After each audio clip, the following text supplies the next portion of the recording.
ஏழாவது மந்திரம். நாந்தப்ரக்ஞம் ந பகிஷ்ப்ரக்ஞம்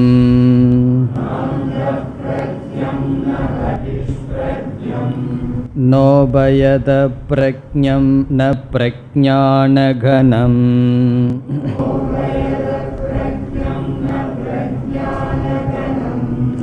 ந பிரக்ஞம் நாப்ரக்ஞம்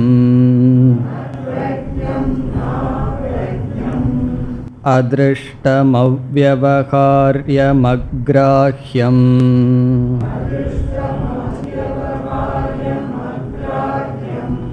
அலக்ஷணமசிந்த்யமவ்யபதேஷ்யம்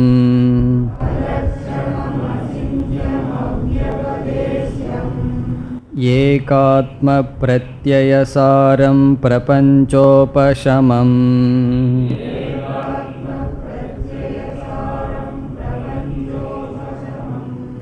சாந்தம் சிவமத்வைதம் சதுர்த்தம் மன்யந்தே ச ஆத்மா ச விக்ஞேயः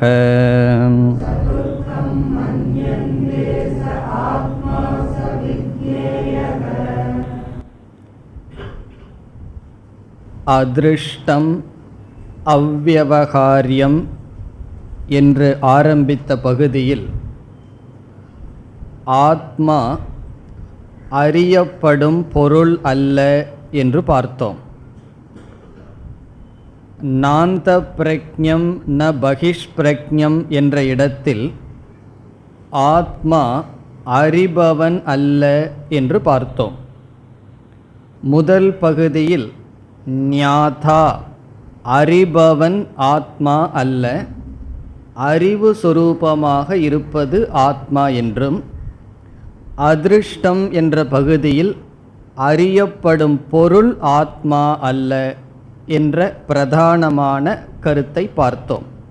அதில் அதிருஷ்டம் என்றால் 5 ஞானேந்திரியங்களுக்கு அப்பாற்பட்டது அல்லது ஞானேந்திரியங்களினுடைய விஷயம் ஆத்மா அல்ல. அவ்யவகாரியம் என்ற சொல்லிற்கு இந்த ஆத்மாவை ஹான உபாதானம் எடுத்தல் நீக்குதல் என்ற விவகாரத்திற்கு அப்பாற்பட்டது என்றும், அக்ராஹ்யம் என்ற சொல்லில் கர்மேந்திரியங்களினால் கிரகிக்கத்தக்கது அல்ல என்றும், அலக்ஷணம் என்ற சொல்லில் அனுமானத்தினால் அறியத்தக்கது அல்ல என்றும், அசிந்தியம் என்ற சொல்லினால் உணரத்தக்கதல்ல, காமக்ரோதம் லோபம் முதலிய குணங்கள் வாயினால் கூற முடியாவிட்டாலும் மனதினால் உணரக்கூடியது அதுவும் அல்ல. அவ்யபதேஷ்யம் என்ற சொல்லில் வாக்கினால் விளக்க முடியாது என்று பார்த்தோம். இந்த இடத்தில் ஒரு சந்தேகம் நமக்கு வரலாம். வாக்கினால் விளக்க முடியாது என்றால் சாஸ்திரம் ஆத்மாவை எப்படி விளக்குகின்றது? சப்தத்தினால் தானே விளக்க முயற்சி செய்கிறதே என்ற சந்தேகம் வந்து, அந்த சந்தேகத்தை நாம் எப்படி பார்த்தோம், புரிந்து கொண்டோம்? ஆத்மா சாஸ்திரத்தினால் விளக்க முடியும் என்று சொல்லிவிட்டால் ஆத்மாவானது பிரமேயம் அறியப்படும் பொருளாகிவிடும்.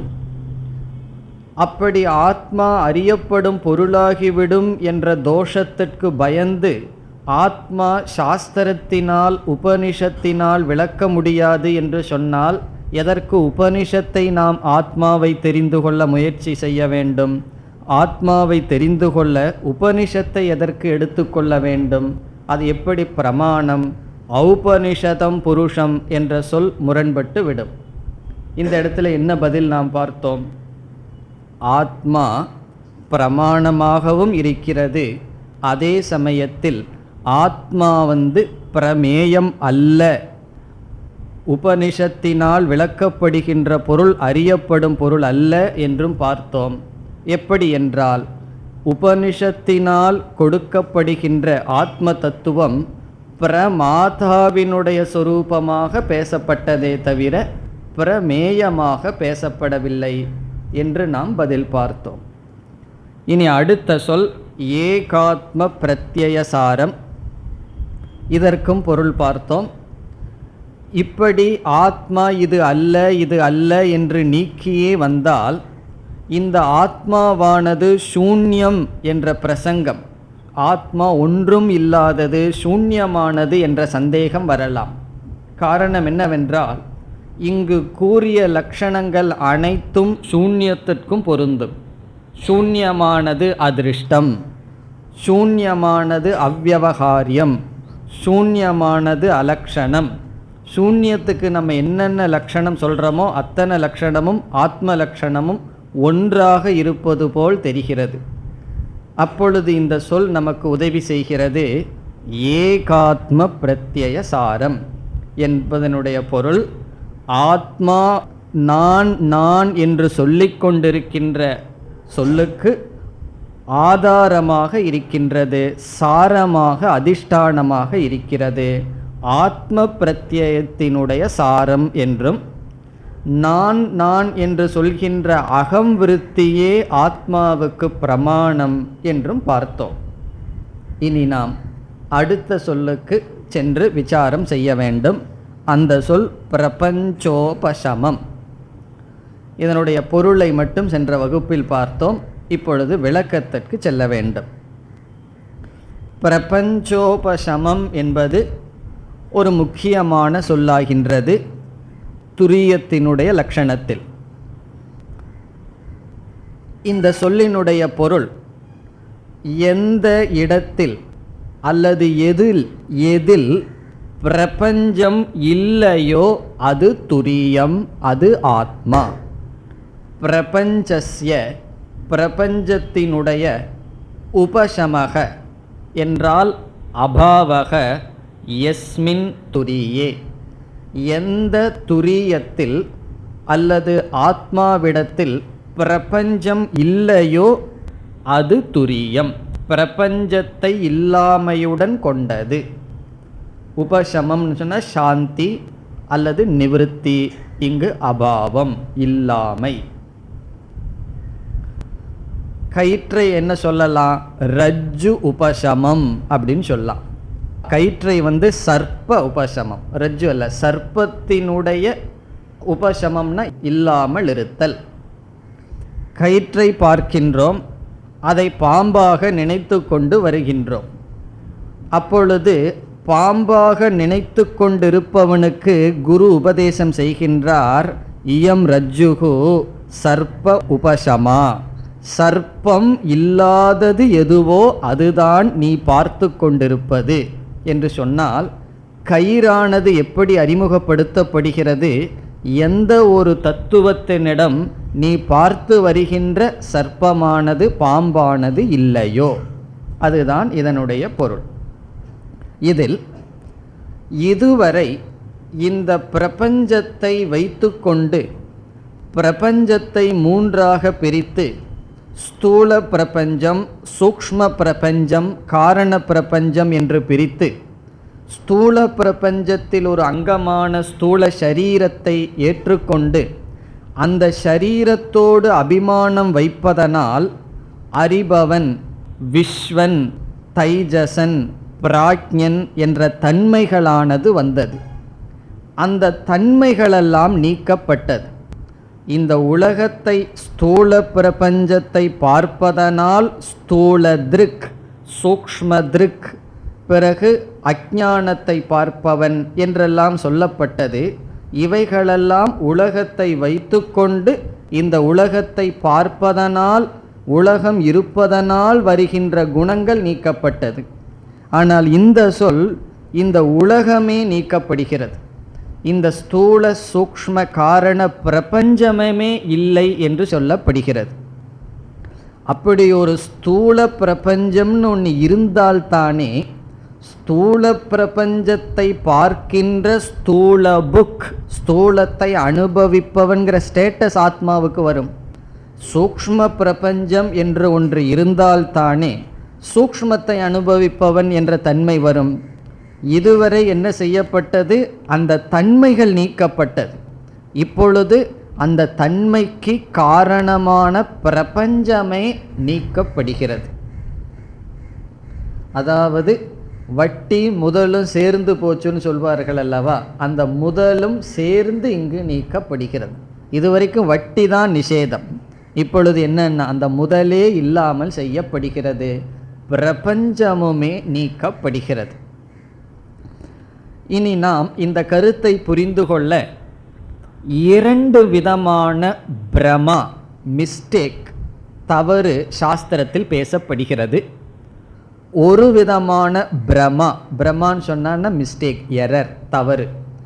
ஒரு விதமான தவறுக்கு சோபாதிக பிரமா என்றும், இனியொரு விதமான தவறுக்கு நிருபாதிக பிரமா என்று 2 பிரமைகள் பேசப்படுகிறது. பிரமைனா மிஸ்டேக், தவறு, ராங். சோபாதிக பிரமா, நிருபாதிக பிரமா, அது என்னன்னு ஒவ்வொன்றாக பார்க்கலாம். பார்த்து இங்க எந்த பிரமை பேசப்படுகிறது என்றும் பார்க்க வேண்டும். சோபாதிக பிரமா என்பது உதாரணம் மூலமாக சென்று பார்க்கலாம். ஸ்படிகம், தூய்மையான ஸ்படிகம் வைக்கப்பட்டிருக்கிறது. ஸ்படிகத்தின் அருகில் சிவப்பு வர்ணத்தை உடைய மலர் வைக்கப்பட்டிருக்கிறது. இது அருகில் இருக்கின்ற காரணத்தினால் ஸ்படிகத்தில் வர்ணமற்ற ஸ்படிகமானது மலரினுடைய வர்ணத்தை தான் பொய்யாக பிரதிபிம்பிக்கின்றது, வாங்கி கொண்டது. இப்பொழுது ஸ்படிகம் எப்படி தெரிகிறது? சிவப்பு நிறத்தை உடையதாக தெரிகிறது, அது சிவப்பு சொரூபமாக தெரிகிறது. இப்படி தெரிவதற்கு காரணம் என்ன? பக்கத்தில் சிவப்பு நிறமான ஒரு மலர் வைக்கப்பட்டதனால். ஸ்படிகமானது சிவப்பாகவே மாறிவிட்டதா அல்லது தூய்மையாகவே இருந்து கொண்டு சிவப்பாக தெரிகிறதா என்றால் நாம் என்ன சொல்வோம்? ஸ்படிகம் ஸ்படிகமாகவே சுத்தமாகவே இருக்கிறது, பக்கத்தில் உள்ள மலரினால் சிவப்பாக தோன்றுகிறது என்று சொல்வோம். ஒரு வெண்மையான துணியை டை பண்ணுறதுக்கு கொடுத்து சிவப்பு கலராக மாற்றிட்டோம்னு வச்சுக்குவோமே, அப்போ நம்ம என்ன சொல்லுவோம்? இந்த துணியானது சிவப்பாக தெரிகிறதுன்னு சொல்வோமா? சொல்ல மாட்டோம், சிவப்பாக இருக்கிறதுன்னு சொல்லுவோம். அந்த சிவப்பானது துணியினுடைய சொரூபம், குணமாக மாறிவிட்டது. ஆனால் இந்த ஸ்படிகம் எப்படி இருக்கின்றது? இப்பொழுது தூய்மையாகவே இருந்து கொண்டு அது சிவப்பு இல்லாமலே இருந்து கொண்டு சிவப்பாக தோன்றுகிறது. இந்த தவறுக்கு நம்முடைய அனுபவத்தில் அது சிவப்பாக தெரிகிறது, இதை பிரமா என்று சொல்வோம். அது சிவப்புன்னு நினைக்கும் பொழுது இது பிரமா. இந்த பிரமைக்கு சோபாதிக பிரமா என்று பெயர். இப்போ சோபாதிக பிரமா என்பது ஸ்படிக உதாரணத்தில் அது தூய்மையாகவே இருந்து கொண்டு பக்கத்தில் இருக்கின்ற ஒன்றினுடைய தன்மையை பொய்யாக வாங்கி கொண்டது. இனி இந்த மலருக்கு உபாதி என்று பெயர், ஸ்படிகத்திற்கு உபஹிதம் என்று பெயர். ஸ்படிகத்தை உபஹிதம் என்றும் மலரை உபாதி என்றும் சொல்கின்றோம். இனி உபாதியினுடைய தன்மை என்ன, உபஹிதத்தினுடைய தன்மை என்ன என்றால், உபாதி என்பது தன்னுடைய தர்மத்தை பொய்யாக இனியொன்றுக்கு கொடுக்கும். உபாதி என்பது தன்னுடைய தர்மத்தை, சிவப்பு என்ற தர்மத்தை பொய்யாக வேறொன்றுக்கு எது எடுத்து வழங்குமோ அது உபாதி. இனி உபஹிதத்துக்கு நீங்களே லட்சணம் சொல்லலாம். உபஹிதம்னா என்ன? எந்த ஒன்று வேறொன்றினுடைய தர்மத்தை பொய்யாக வாங்குமோ அது உபஹிதம். இதில் முக்கியமான சொல் பொய்யாக என்பது சொல், முக்கியமான சொல். நிஜமாக வாங்கிட்டு அது உபாதி அல்ல. உபாதி உபஹிதம் அல்ல. இப்போ உபஹிதம் என்றால் எந்த ஒன்று வேறொன்றினுடைய தர்மத்தை பொய்யாக வாங்கி தன்னிடம் இருப்பது போல் காட்டுமோ அது உபஹிதம். உபாதி என்றால் எந்த ஒன்று தன்னுடைய தர்மத்தை பொய்யாக ஒன்றுக்கு கொடுக்குமோ அது உபாதி. இனி இப்பொழுது ஸ்படிகம் நம்மிடம் இருக்கிறது, மலர் நம்மிடம் இருக்கிறது. இதில் எது சத்தியம் எது அசத்தியம் அல்லது பொய் என்றால் ஸ்படிகம் சத்தியம், பக்கத்தில் இருக்கின்ற மலரும் சத்தியம். ஆனால் மலரினுடைய தன்மை ஸ்படிகத்தில் இருப்பது மட்டும் பொய். அதை மித்யா அல்லது தோற்றம் என்று சொல்கின்றோம். இப்போ இந்த 3 தத்துவம் நம்மிடம் இருக்கிறது. ஸ்படிகம், மலர், ஸ்படிகத்தில் மலரினுடைய தோற்றம். இதில் ஸ்படிகமும் சத்தியம். ஸ்படிகம் எவ்வளவு உண்மையோ அதே சத்தியம் மலரும் சத்தியமாக இருக்கிறது. ஆனால் இதில் பொய்ங்கிற ஆஸ்பெக்ட் பகுதி என்னன்னு சொன்னால், மலரினுடைய வர்ணம் ஸ்படிகத்தில் தெரிவது மட்டும் பொய். ஆனால் மலர் உண்மை, ஸ்படிகம் உண்மை. இப்பொழுது இந்த மலருக்கு நம்ம என்ன பேர் கொடுத்துருக்கோம்? உபாதின்னு சொல்லியிருக்கோம். சோபாதிக பிரமா என்றால் சத்தியமான உபாதியை கொண்ட தவறு பிரமா என்று பொருள். ஏன்னா உபாதி சத்தியமாக இருக்கு, உபாதிங்கிறது உண்மையாக இருக்கு, ஆனால் அது கொடுத்தது தான் பொய்யா கொடுத்துருக்கு. இப்போ சோபாதிகம் என்றால் சத்தியமான உபாதியை கொண்ட பிரமா, மிஸ்டேக், தவறு.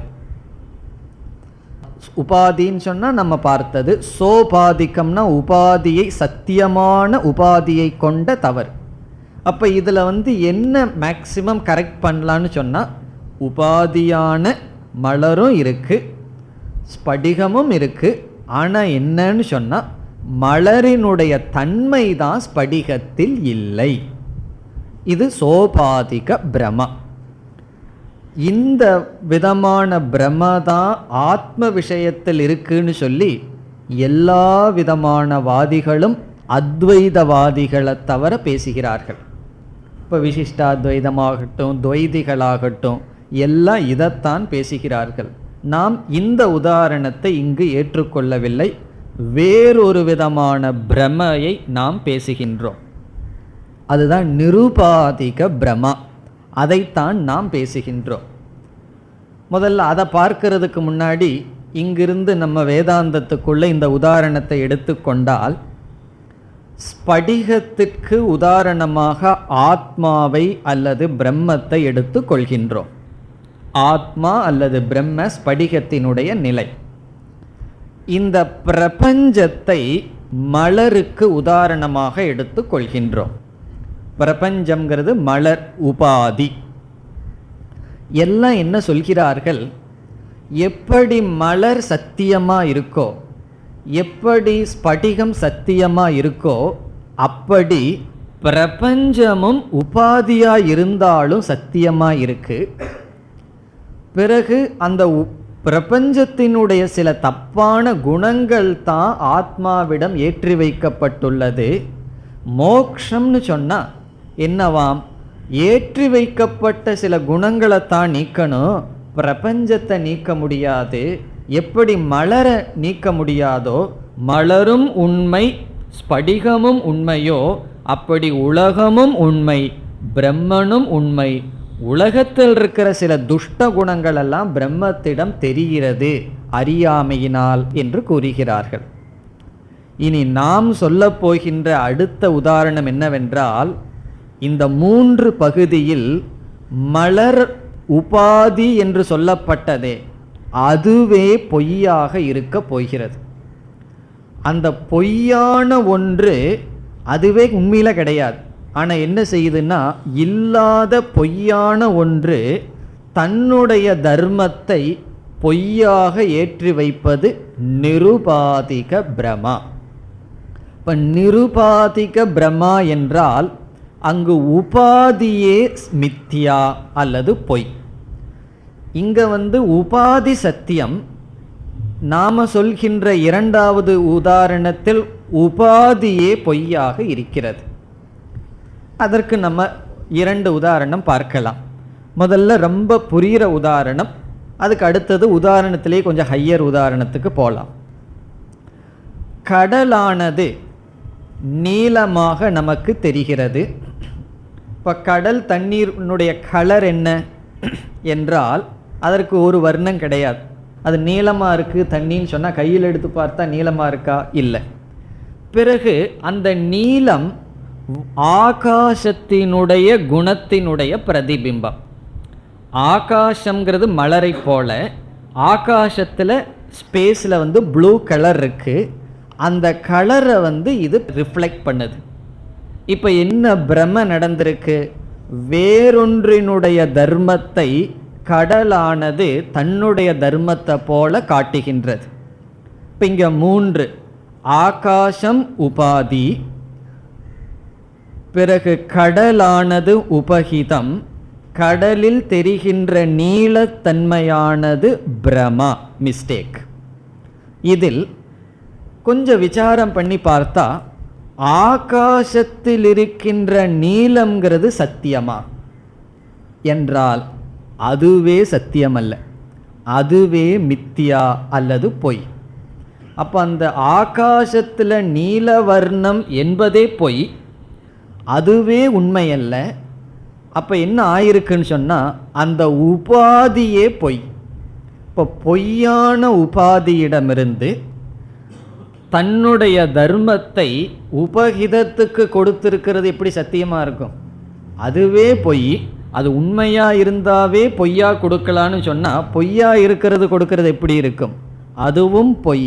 இப்போ இங்கே 2 பொய் நடந்திருக்கு. 2 பொய்னா என்ன பொய்னா அந்த உபாதியே பொய், அந்த உபாதியினுடைய பொய்யான உபாதியில் தோன்றுகின்ற சில தர்மங்கள் உபகிதத்துக்கு போயிருக்கு, அதுவும் பொய்.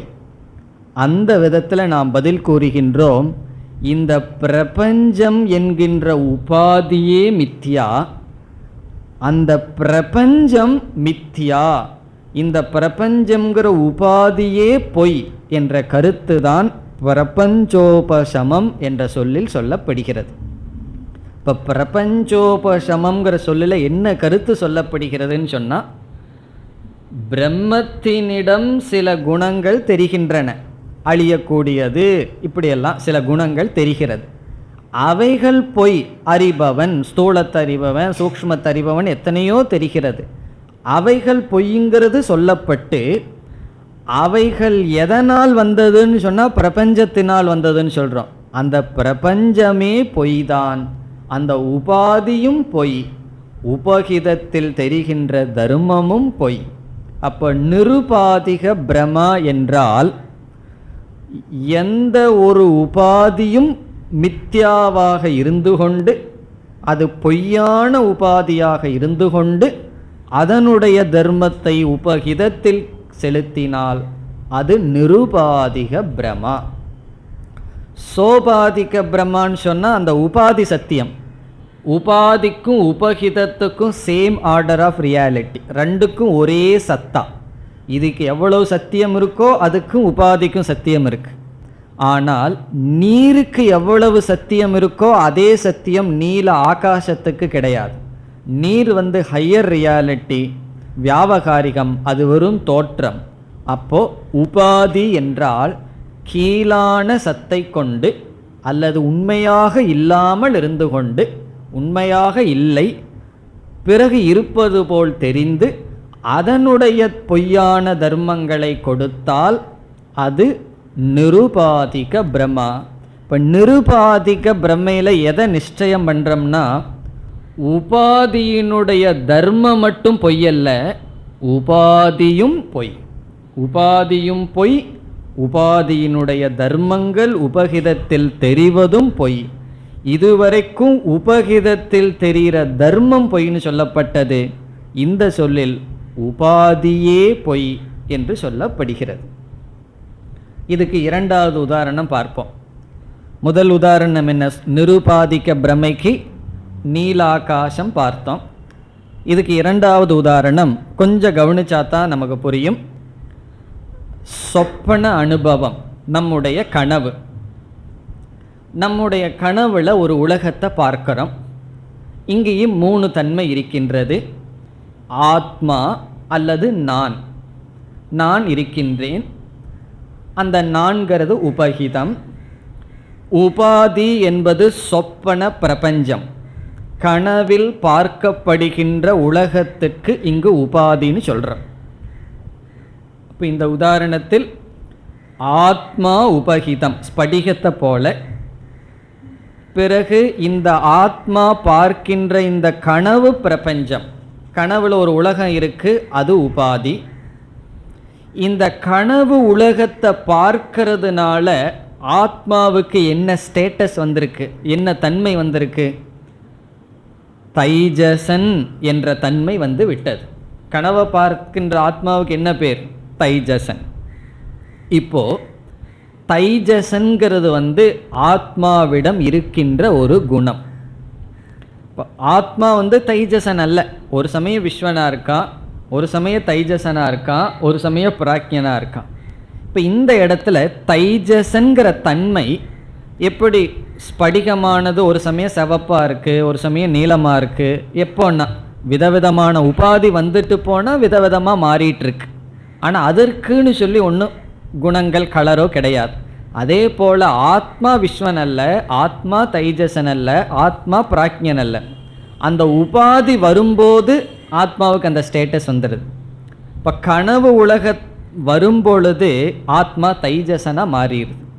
இப்போ ஆத்மாவிடம் இருக்கும் தைஜசன் என்ற தன்மை வர உபாதியாக இருப்பது எது? கனவு பிரபஞ்சம். நம்ம விசாரம் பண்ணி பார்த்தா கனவு பிரபஞ்சம் உண்மையா பொய்யா என்றால் பொய் தானே. அப்போ இதிலிருந்து என்ன தெரியுதுன்னா, பொய்யான பிரபஞ்சம். இங்கே உபாதி பொய். நம்ம வந்து நீலாகாசத்தை கொடுத்த அதே உதாரணம் இங்கே ஃபிட் ஆகுது. எப்படி?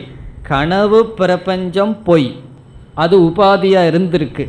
உபாதியாக இருந்து நிர்குண ஆத்மாவை தைஜசனாக மாற்றிருக்கு. கலரில்லாத ஸ்படிகத்தை கலராக மாற்றினது பக்கத்தில் இருக்கின்ற சிவப்பு மலர். அந்த சிவப்பு மலருக்கு உபாதின்னு பேர். அதே போல் இங்கே நிர்குண ஆத்மா தைஜசனாக இருக்கின்றான். சூக்ஷ்மமான பிரபஞ்சத்தை அனுபவிக்கிறவங்கிற ஸ்டேட்டஸ் வந்தாச்சு. அது வருவதற்கு காரணம் என்ன? சொப்பன பிரபஞ்சம், கனவு பிரபஞ்சம். அந்த கனவு பிரபஞ்சம் உண்மையானா அதுவே பொய். எப்படி பொய்யான கனவு பிரபஞ்சம், அந்த கனவு பிரபஞ்சமானது பொய்யான தன்மையை கொடுக்கிறதோ, அந்த கனவு பிரபஞ்சமுமே எப்படி பொய், அப்படி பொய்யாக இருந்து ஒன்று தானே பொய்யாக இருந்து அதனால் இனி ஒரு தர்மம் மாறி கொடுக்கப்பட்டால் அந்த தவறுக்கு நிருபாதிக பிரமா என்று பெயர். இப்போ வந்து வேதாந்தத்தில் அத்வைதத்தில் நம்ம என்ன சொல்கிறோம்னு சொன்னால், நிருபாதிக பிரம்மதான் நடந்திருக்கிறது, சோபாதிக பிரமை நடக்கவில்லை. மற்றவங்களாம் என்ன சொல்கிறார்கள்? பிரபஞ்சம்ங்கிறது சத்தியமாக இருந்து கொண்டு என்ன செய்கிறது? ஆத்மாவுக்கு சில தன்மையை கொடுத்துருக்குன்னு சொல்லுது. நம்ம சொல்கிறோம் கனவு பிரபஞ்சம் பொய்யா இருந்து கொண்டு தைஜசன்கிற தன்மையை கொடுக்கிறது என்றால், நினைவு பிரபஞ்சம் இப்போ இருக்கிற ஜாகிரத் பிரபஞ்சமும் அதேதான். கனவு பிரபஞ்சம் பொய்யான உபாதியாக இருந்து தைஜசன்கிற தன்மையை கொடுத்தது போல, பொய்யான ஜாகிரத் பிரபஞ்சம் விஸ்வங்கிற தன்மையை கொடுத்திருக்கு. பொய்யான காரண பிரபஞ்சம் பிராக்ஞன் என்ற தன்மையை கொடுத்திருக்கிறது. இப்போ என்ன செஞ்சிட்டோம்னு சொன்னால், இந்த 3 பிரபஞ்சமும் எதனிடத்தில் உண்மையில் இல்லையோ அது ஆத்மா. 3 பிரபஞ்சமும் கிடையாது. 3 பிரபஞ்சத்தினால வந்த விஸ்வ தைஜச பிராக்ஞன்கிற தன்மையும் கிடையாது. பிறகு என்னதான் இருக்குன்னு சொன்னால் துரியம். அந்த துரியம்னு சொல்ல முடியாதுன்னு நீ சொல்ல போகிறார். அது என்னதான் இருக்குன்னு சொன்னால் ஒன்றில்லையே சூன்யம்னு சொல்ல முடியாது. ஏகாத்ம பிரத்யேயசாரம். ஒவ்வொரு நான்கிற சொல்லுக்கு ஆதாரமாக வேற இருக்குது. ஆகவே அது என்னன்னு சொன்னால் சொல்ல போகிறார். ச ஆத்மா, அப்படி எது இருக்கோ அதுதான் ஆத்மான்னு சொல்லி முடிக்க போகிறார். இப்போ இந்த மந்திரத்தை எப்படி முடிக்க போகிறார்? இப்படியெல்லாம் துரியத்துக்கு லட்சணம் சொல்லி நம்ம எங்கேயோ பார்க்க ஆரம்பிச்சிடுவோம். அப்படிப்பட்ட துரியந்தான் எங்கே இருக்குன்னா அதுதான் நீ, அதுதான் ஆத்மா என்று சொல்ல போகின்றார். இப்போ பிரபஞ்சோபசமம் என்ற சொல்லினுடைய பொருள் என்ன என்றால், ஸ்தூல சூக்ஷ்ம காரண பிரபஞ்சம் என்று நம்ம என்ன பட்டியல் போட்டு வச்சோமோ, இதெல்லாம் என்னென்ன இல்லாததுக்கு பட்டியல் போட்டு வச்சுருக்கோம். இங்கே என்ன சொல்லியாச்சு? பிரபஞ்சமுமே இல்லைன்னு சொல்லியாச்சு. இல்லாததை எடுத்து என்ன பண்ணி வச்சுருக்கோம்? ஸ்தூலம்னு ஒன்றா, சூக்ஷ்மம்னு ஒன்று, காரணம்னு ஒன்று. அதுக்கப்புறம் என்ன பண்ணி வச்சுருக்கோம்? அதுலேயே பஞ்சபூதங்கள் வேறு, அதில் பஞ்சீகரணம் வேறு, எத்தனையோ கதைகளெல்லாம் பேசியிருக்கோம். எதை வச்சுட்டுனா இல்லாத ஒன்றை வச்சுட்டு அனைத்தும் பேசப்பட்டிருக்கிறது. அதனால் சில சிருஷ்டியினுடைய தத்துவங்களோ பஞ்சீகரணமோ புரியலினா நல்லது தான். காரணம் என்ன தெரியுமோ? இல்லாததை பற்றி தானே எல்லாம் பேசிகிட்டு இருக்கோம். பிரபஞ்சம் என்பது கிடையாதுன்னு சொன்னால் என்ன அர்த்தம்? அது மித்தியா. இப்போ பிரபஞ்சோபசமம் என்றால் எந்த துரியத்தினிடம் பிரபஞ்சம் இல்லையோ அது துரியம், அது ஆத்மா. இனி ஒரு கருத்து, பிரபஞ்சம் இல்லை அப்படின்னு சாஸ்திரம் சொல்லுது. இல்லாத பொருளை இல்லைன்னு சொல்ல வேண்டிய அவசியம் இல்லை, இருக்கிற பொருளை இல்லைன்னு சொல்ல முடியாது. இப்போ ஒருவரை கூப்பிட்டு உங்கள் தலையில் கொம்பு இல்லை அப்படின்னு சொல்லுவோமா? எதுக்கு சொல்லணும்? அதை இல்லையே. அது கொம்புக்கு வேறு ஏதாவது அர்த்தம் கொடுத்துருந்தோம்னா அது இல்லை அப்படின்னு சொல்லலாம். உங்கள் தலையில் கொம்பு கிடையாதுன்னு சொல்ல வேண்டிய அவசியம் இல்லை. காரணம் என்ன? அது என்னைக்கு இருந்தது இல்லைன்னு சொல்கிறதுக்கு. பிறகு இருக்கிறதை இல்லைன்னு சொல்ல முடியாது, இல்லாததை இல்லைன்னு சொல்ல வேண்டிய அவசியம் இல்லை. ஆனால் சாஸ்திரம் ஏன் பிரபஞ்சம் இல்லைன்னு சொல்கிறது என்றால், எப்பொழுதெல்லாம் நாம் நிஷேதம் செய்கிறோமோ, இல்லைன்னு சொல்கிறோமோ, சாஸ்திரத்தில் நேதி நேதி இல்லை இல்லைன்னு சொல்லுதோ, அப்போ அதனுடைய தாத்பரியம் இருப்பதாக தெரிவது இல்லை என்று சொல்கிறது. இருப்பதாக தெரிவதைத்தான் இல்லை என்று சொல்ல முடியும். இருப்பதாக தெரிவதுங்கிறதுலையே எல்லா வேதாந்தமும் முடிஞ்சது. இந்த ஒரு வரியை நம்ம புரிஞ்சிட்டோன்னு சொன்னால் எந்த உபனிஷத்தும் மனசில் இருக்க வேண்டாம். உபனிஷத் புரிஞ்சாச்சுன்னு அர்த்தம். இந்த ஒரு வரி புரியலின்னு சொன்னால் புரிகிற வரைக்கும் எல்லா உபனிஷத்து படிக்கணும்னு அர்த்தம். எனக்கு இந்த ஒரு வரி புரிஞ்சிருதே, அடுத்த கிளாஸுக்கு வரலின்னு அர்த்தம் கிடையாது. இந்த ஒரு வரி புரிந்து விட்டால் உபனிஷத்தை புரிஞ்சிட்டோம். புரிகிற வரைக்கும் எல்லா உபனிஷத்தும் படிக்கணும், அல்லது படித்த உபனிஷத்தையே திருப்பி படிக்கணும். என்னன்னா, இல்லாததை இல்லைன்னு சொல்ல வேண்டாம், இருப்பதை இல்லைன்னு சொல்ல முடியாது, இருப்பது போல் தோன்றுவதை சாஸ்திரம் இல்லை என்று சொல்கிறது.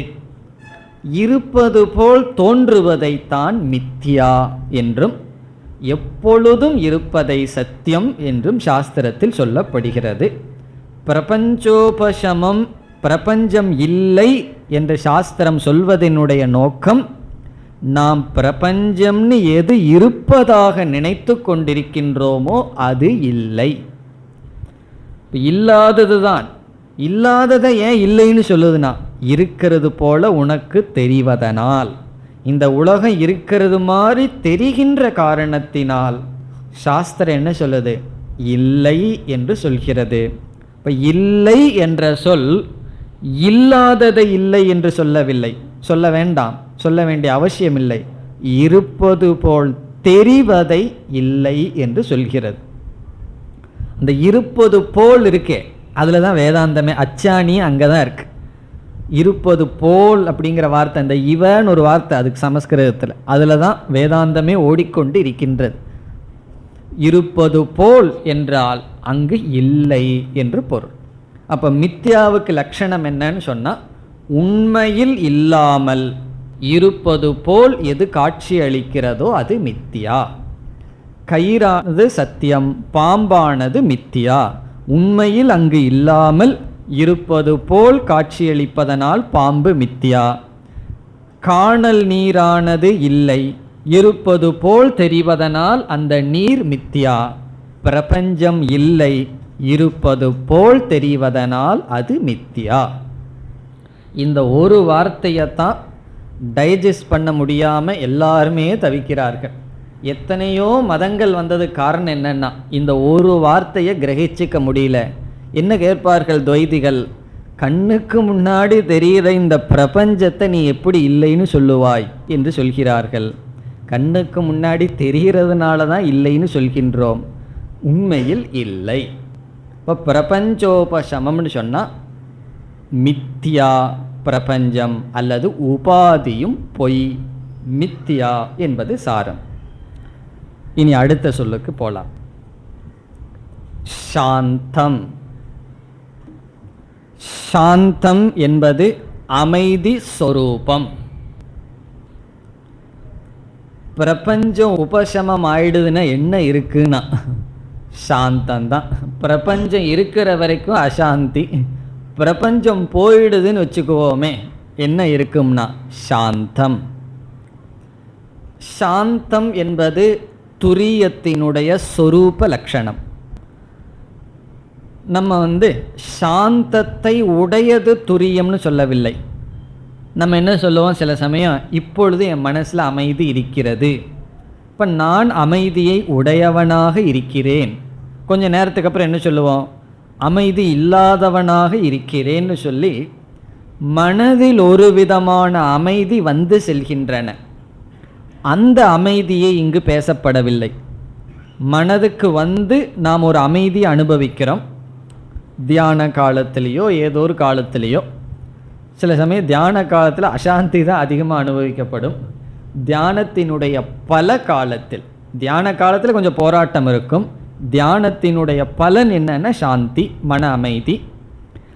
பிறகு சில சமயங்களில் மனம் அமைதியற்று இருக்கும். இது மனதில் இருக்கின்ற சாந்தி அசாந்தி. இங்கு சொல்லப்படுவது மனதில் விக்ஷேபங்கள் இருக்கும் பொழுதும் மனம் அமைதியாக இருக்கும் பொழுதும் இனி ஒரு தத்துவம் அமைதியாக இருக்கிறது, அது நான் ஆத்மா. இப்போ நான் யாருன்னு சொன்னால் மனதில் வருகின்ற விக்ஷேபங்களை, அமைதியின்மையை அமைதியாக பார்ப்பவனாகவும் மனதில் இருக்கின்ற அமைதியை அமைதியாக பார்ப்பவனாக இருக்கின்றேன். அந்த அமைதி மனதை சாராத அமைதி, அனுபவிக்காத அமைதி, அது ஆத்மஸ்வரூபம் சாந்தம். இப்போ சாந்தம்னு சொன்னால் என்றும் அமைதி சொரூபமானது, என்றும் விக்ஷேபம் அற்றது. இப்போ ஆத்மாவுக்கு ரொம்ப டிஸ்டர்பாக இருக்குன்னு சொல்லவே கூடாது. டிஸ்டர்பன்ஸ் எல்லாம் விக்ஷேபமெல்லாம் மனசுக்கு தான்.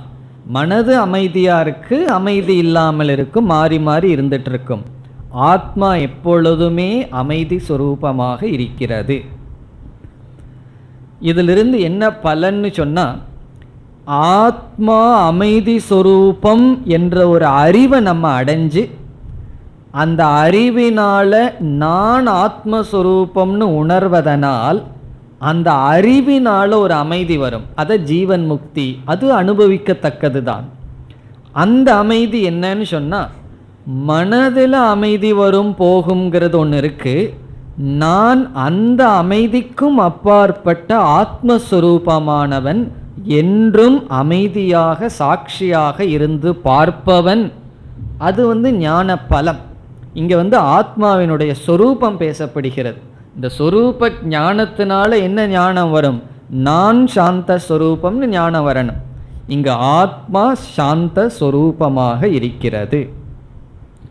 அதற்கு பல காரணம் சொல்லலாம். ஒவ்வொரு விளக்காசிரியர் ஒவ்வொரு காரணம் சொல்கிறார்கள். ஒருவர் சொல்றார், பிரபஞ்சோபசமத்துவாத் சாந்தம். பிரபஞ்சம் இல்லாத காரணத்தினால் ஆத்மா அமைதி சொரூபமாக இருக்கிறது. ஸ்படிகமானது என்ன கலர் இருந்தாலும் அது தூய்மையானது போல, கடல் நீரானது எப்பொழுதும் வர்ணமற்றது போல, இந்த ஆத்மா என்றும் அமைதி சொரூபமாக இருக்கிறது. காரணம் என்ன என்றால், பிரபஞ்சோபசமங்கிற வார்த்தையில் 2 ஆத்மாவுக்கு அப்பாற்பட்டது இல்லைன்னு சொல்லியாச்சு. இரண்டாவது பொருள் இல்லைன்னு சொன்னால் எது நம்முடைய அமைதியை நீக்க முடியும், அமைதியை மாற்ற முடியும்? இப்போ இரண்டாவது இல்லாத காரணத்தினால் ஆத்மா அமைதி சொரூபம். ஒரு விளக்காசிரியர் சொல்றார், ராகத்வேஷங்கள் இல்லாத காரணத்தினால் அமைதி சொரூபம். ராகத்வேஷமெல்லாம் மனதை சார்ந்தது, ஆத்மாவை சார்ந்தது அல்ல. நான் ஆத்மா என்று புரிந்து கொண்டால் இந்த ராகத்வேஷங்கள் எல்லாம் மனதை சார்ந்தது, என்னுடையதல்ல. ஆகவே ஆத்மா சாந்தி சொரூபம். வேற சில மதவாதிகள் எல்லாம் ஆத்மாவுக்கு சில குணங்கள் சொல்கிறார்கள், சுகம் துக்கம் இதெல்லாம் 8 குணங்களை சொல்லி இது ஆத்ம குணம்னு சொல்கிறார்கள். அதை நீக்குகிறார். சாந்தம்னு சொன்னால் எந்த குணமும் ஆத்மாவிடம் இல்லை. ரொம்ப சுகமாக இருந்தாலும் அமைதியாக இருக்காது, ரொம்ப துக்கமாக இருந்தாலும் அமைதியாக இருக்காது, ஒரு பரபரப்பு இருக்கும். ஆத்மாவிடம் இவைகள் அனைத்தும் இல்லை. இப்போ துவைத அபாவாத் சாந்தம், இருமையற்ற காரணத்தினால் ஆத்மா சாந்தம். இப்போ நம்ம சாந்தி அடையணும்னு என்ன பண்ணணும்னா அந்த இருமையை நீக்க வேண்டும் அறிவினால். இனி அடுத்த சொல் சிவம். சிவம் என்ற சொல்லுக்கு பொருள் மங்களம். மங்களம் என்ற சொல்லுக்கு பொருள் ஆனந்தம், ஆனந்த சொரூபம். ஆனந்தம் என்ற சொல்லுக்கு பொருள் துக்க அபாவம், துக்கம் அற்றது. இப்போ சிவம் என்றால் மங்களமானது, மங்களமானது என்றால் ஆனந்த சொரூபம், பூர்ணஸ்வரூபம் அல்லது துக்கம் அற்றது. எல்லாம் ஒரே அர்த்தம்தான். எது? ஆத்மா. ஆத்மா என்றும் சிவமாக இருக்கிறது. நம்ம உடல்ல தான், அனாத்மால தான் இது மங்களம் அமங்கலம் எல்லாம் பேசிட்டு இருப்போம். ஆத்மா என்றும் மங்கள சொரூபம், ஆனந்த சொரூபம். இப்பெல்லாம் சைத்தன்யத்தை பேசிட்டு இப்போ ஆனந்த சொரூபத்திற்கு வருகின்றது சிவம் என்ற சொல்லு.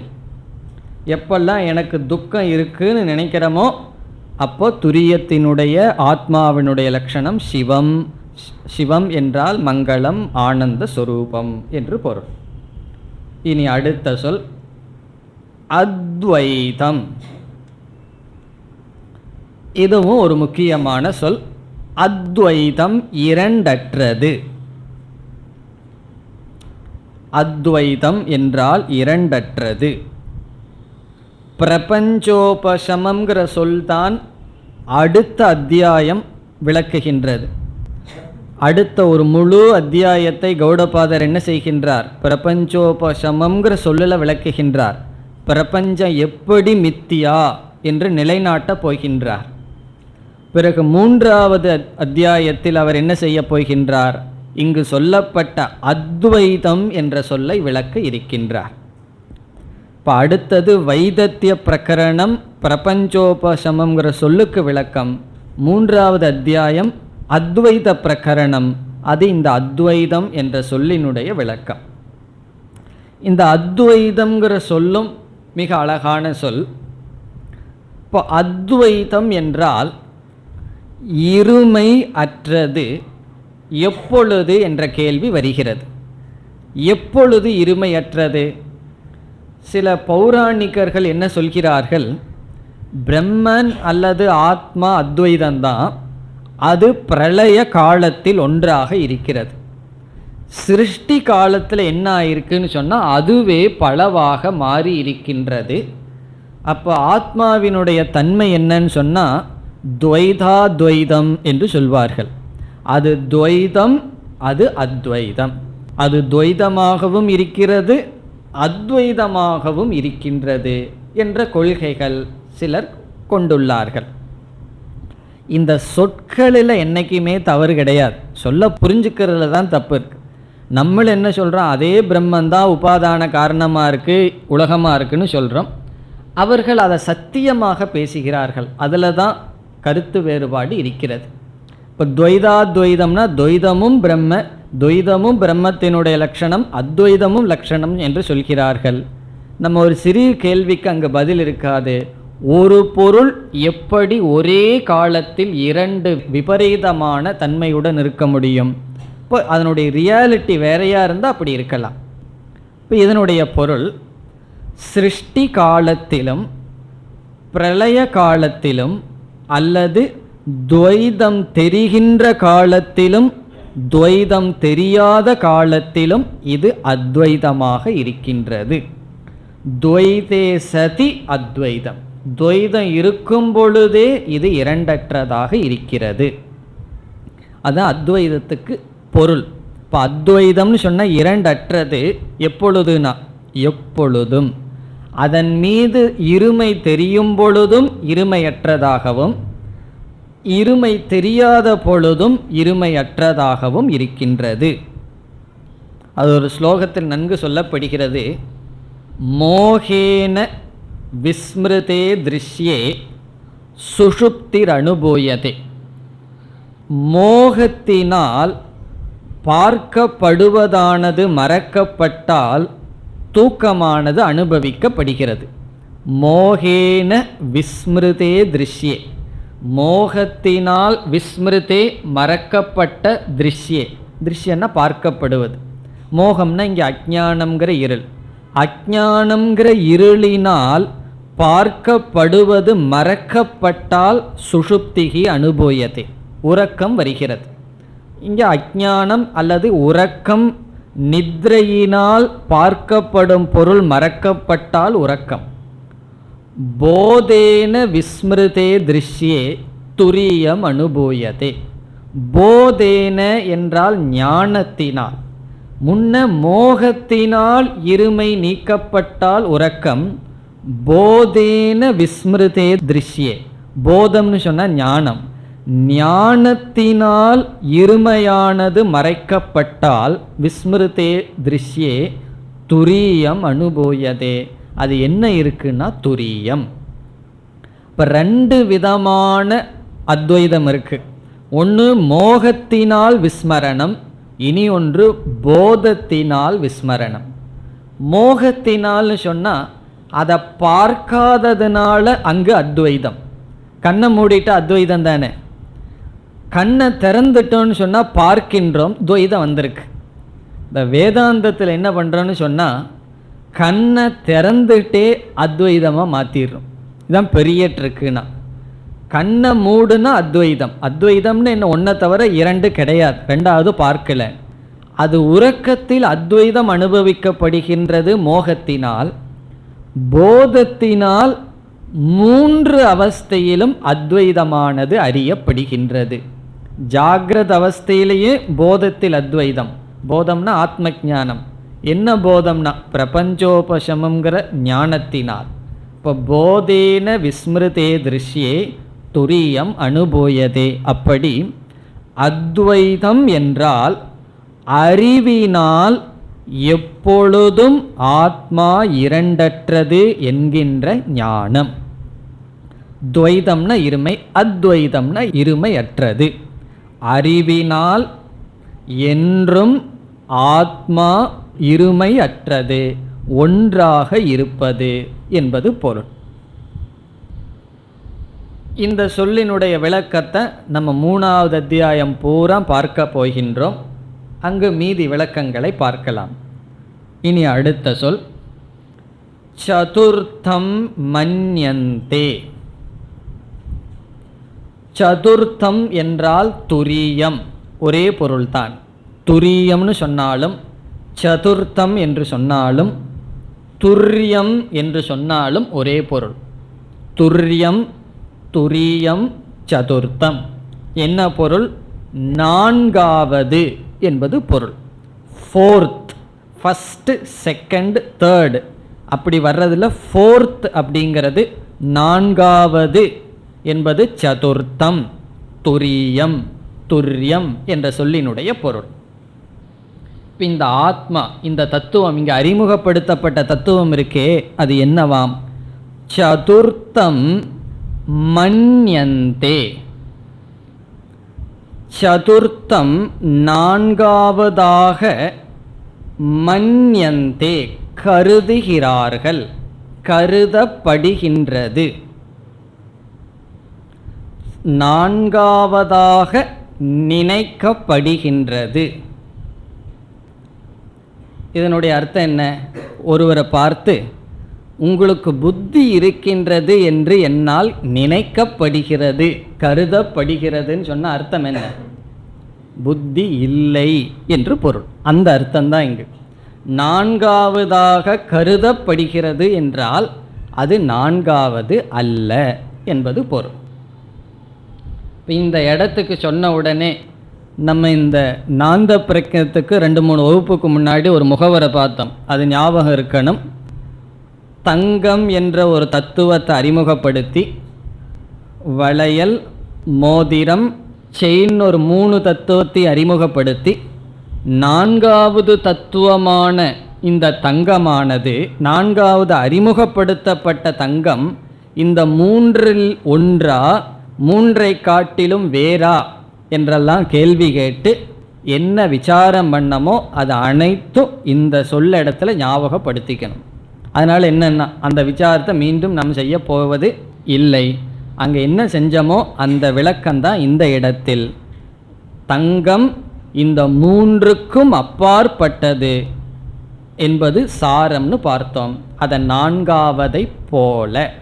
இந்த மன்யந்தே என்ற சொல்லினுடைய பொருள் இவ, போல, as though. சதுர்த்தம் மன்யந்தே, நான்காவதை போல. இப்போ நான்காவதை போலன்னா 3 உங்களுக்கு ஞாபகம் இருக்கும். விஸ்வன், தைஜசன், பிராக்ஞன். இப்போல்லாம் கனவுல கேட்டாலும் சொல்லிடுவீங்க விஸ்வன், தைஜசன், பிராக்ஞன். கொஞ்ச நாள் அதையவே தான் கேட்டுட்ருக்கோம்.